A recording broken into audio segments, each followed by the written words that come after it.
Hello and welcome. It is the completion of the ninth day of October 2019. My name is Derek, and this is the Money Charts channel. All bets, trades, of the like within each own risk and their own reward. Let's go over multiple time frames. On silver, starting off with the daily, and I'm not going to work on the short term, it's be the daily, triple day. Actually, I'm not going to do the triple day. Daily, weekly, monthly, and the quarterly. So, with what we got going on in here, from this low to this high, we've retraced a little bit. That would work out to approximately 38.2%. And well, 1740, of course, I have on another exchange. That's where that level has come into play. And so it has held and stayed above that point so far since it first hit it here. And it's just at 1787. It's only a little more than a couple percent above that key level. And it's still at this 18 average. We got this high, lower than this, and it could even pull above higher or above the 18 highs or move higher and still make that. But that always means when you have a spot like this from this low, how important it is for the hold. Because if we're looking at a second lower high and weakness amongst the 18 average of lows, and we can already see that the support is roughly, well, that's 1740, and then of course, seven little bit below in here. But you see it falter at this point. Well, then most likely you're going to break down below this and hit key levels. But the same is always true if you start to see upside action, and getting above these key levels means that this run that we're having is probably going to extend the highs. And when you're looking at just this in here, just there we go. If you look at just this here, well, we don't even know just by looking at this what the other high is. So in viewing that of the weekly chart, we can see we've been in very choppy territory. And as far as the lower end of this range, we've exited that. That was what happened here. This area of key support showing this is almost another failed breakdown. There was one right here, but what did this failed breakdown do? Not much. What does this failed breakdown do so far? Has done so far? Not much. Again, all part of this neutrality action. So until it gets above this, then it's still in this sideways range that it's been in for quite some time. And we can even see in here that this price action from 2013 when it left 25 straight down, like 28 all the way down to 18, just like that. The descending triangle had several lower highs, but overall, this level of support is in line with the general area of many of these resistance hits, because some of them have had good pierces above and good pierces below, and some exact within this level. So the rally that's all it's done, and until it gets above 20 and high change, then all it's doing is playing around with the upper end of this range. And obviously, the same thing is going to be true to the downside, because if you have so many tests, whatever the break is, after you have so many plays either way, it's either going to be a huge move up or a huge move down.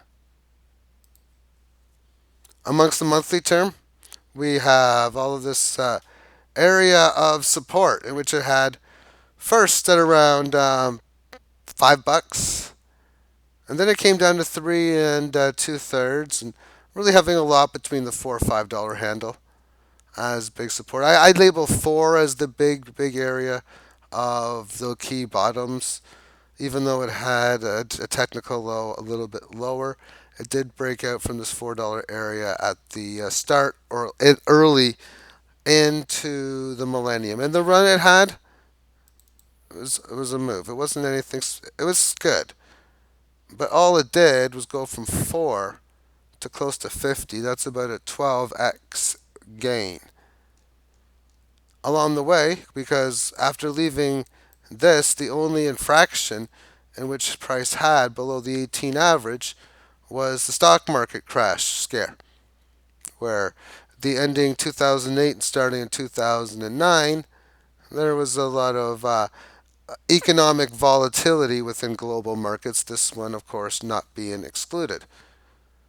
And then from this low, it was just that decent, good sized move. And we haven't been able to recover from that point as we originally found support again with that 26 level. That's probably where it would go fast on its next move on any break of what this range has been. But resist in here, resist several times. And since then, in this attempt to break through, well, it hasn't broken down because there was the opportunity here to do it. Didn't happen. Really, two opportunities. As I'll just show it clearly. I'm going to remove this volume because I don't really need to. Yeah. So we see. Yeah. So after it had this move, this fantastic rally attempt, and that was 2016. Price got to barely for a short period of time and for not much above $20. And then this support again, as I mentioned, which became resistance, almost like a double failed breakdown here if you look at it from that kind of perspective. And now it's another attempt to revert this trend. So it's been a long sideways action. A lot of people will say, you know what, it's been manipulated on so many levels, thus keeping the price down for so many years in the general 16-ish or so dollar area. And even people will say this entire rally, the big sell-off, the whole Bin Laden situation. There's so much, and the whole Bin Laden situation was the day of the top, or the day, or when the sell-off was occurring, was hours after the capture of Osama bin Laden on April 30th or March 30th or whatever, somewhere in March April of 2011. So yeah, of course. But in markets, it's always the biggest. There's always going to be manipulation in every market. Manipulation is humans doing their crafty little things. So if the market's free for everybody, well, then there's going to be people and those entities involved in always trying to manipulate it. It's just every market's manipulated. But in a more free market, then things become very, very interesting. So let's now take a look at this on the quarterly chart and view it with all of the stuff that came from back in the day. So this move in here was from $1.25 up to like 6. So that would be better than 5x move happening in a span of this would be the end of 73 and the end of 71, 2 years. 2 years to do that move. And really, it all comes down to back in here. For after all of this type of stuff that went on, when it finally broke out, we can see it was around 78. And it went from $5 up to, well, we'll say 50.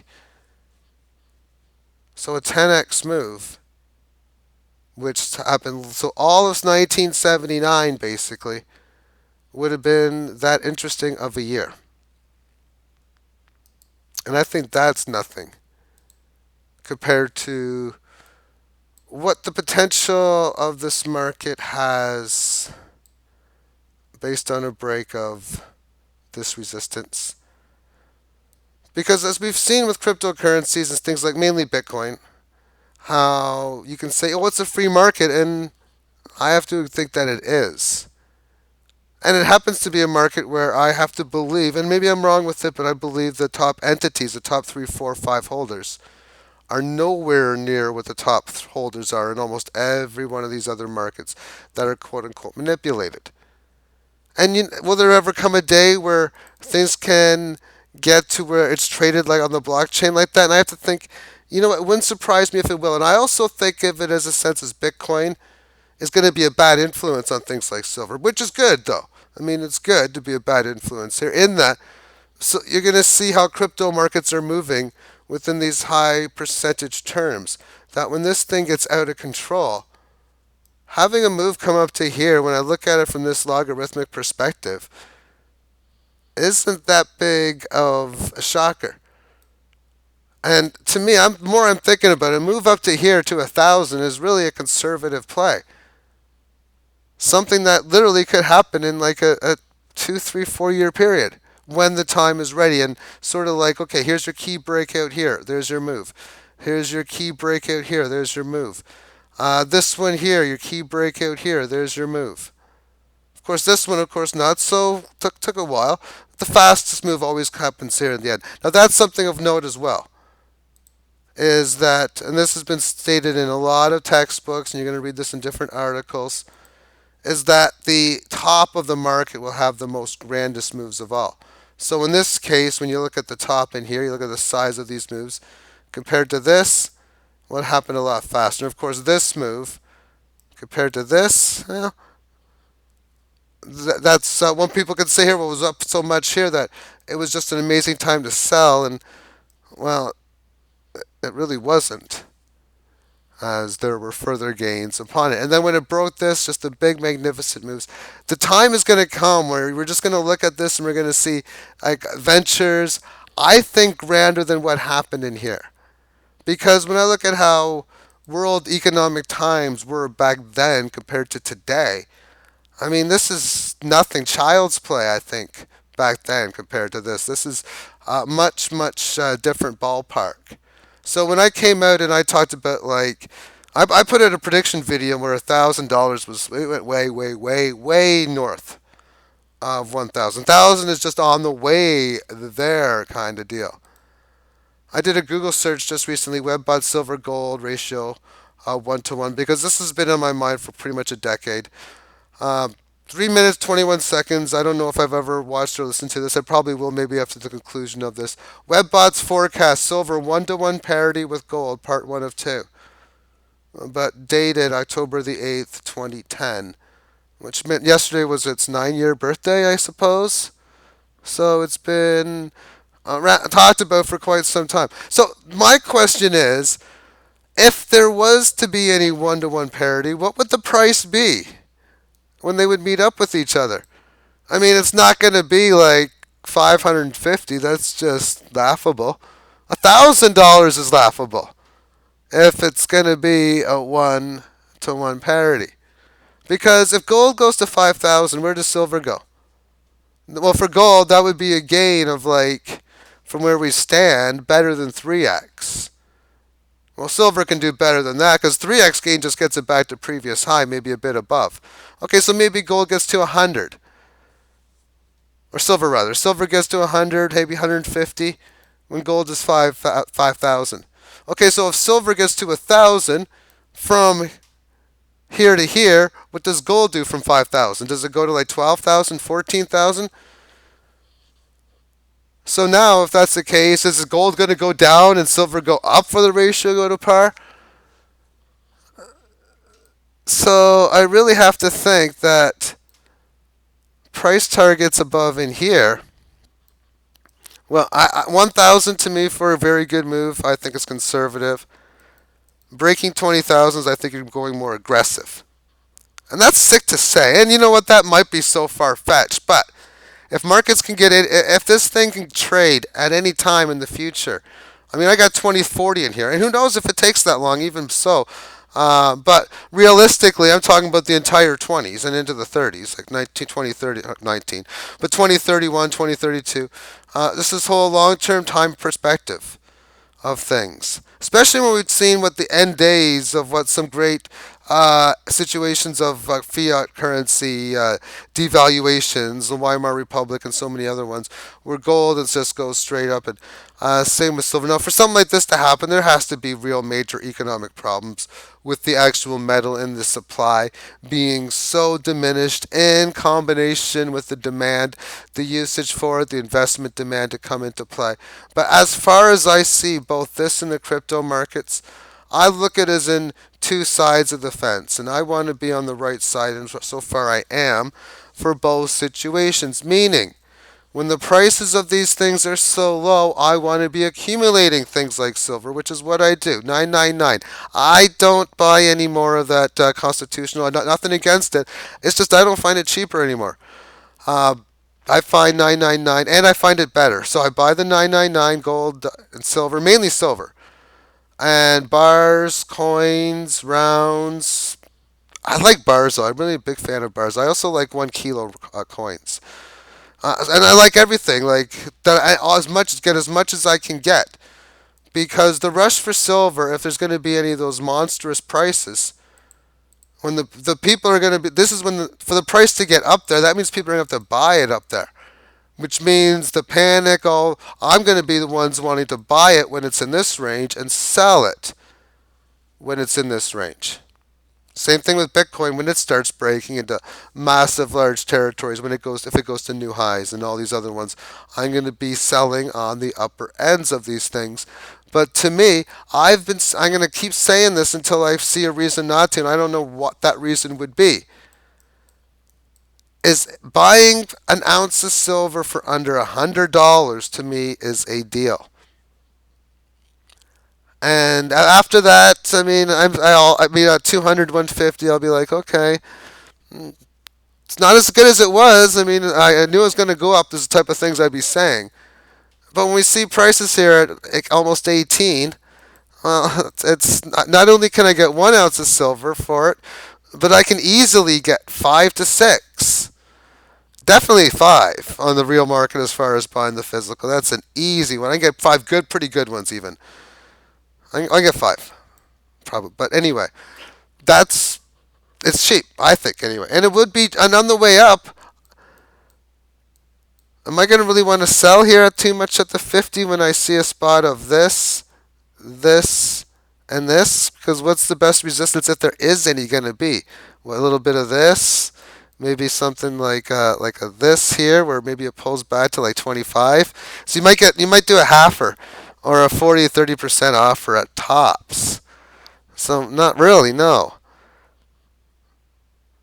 And then a lot of it is, oh, what are you going to sell it for? Are you going to sell it for dollars and everything? Well, if dollars exist to the point, if this is priced in dollars, then obviously dollars are still buying other things. But if it gets to the stage where prices come up to there, it's like, okay, silver is 689, we'll say. Then, yeah, I'll buy it for dollars, and then those dollars within the next few hours or days are going to turn into something else that I've been trading it for. Would really be the whole point. It's not like I'd be just buying a whole bunch of dollars and then sticking them in a safe.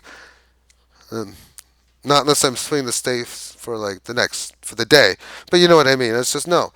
If that's what the mechanism of the trade is for, but I totally believe that there's going to be a final price with things like this when you're talking about the currency.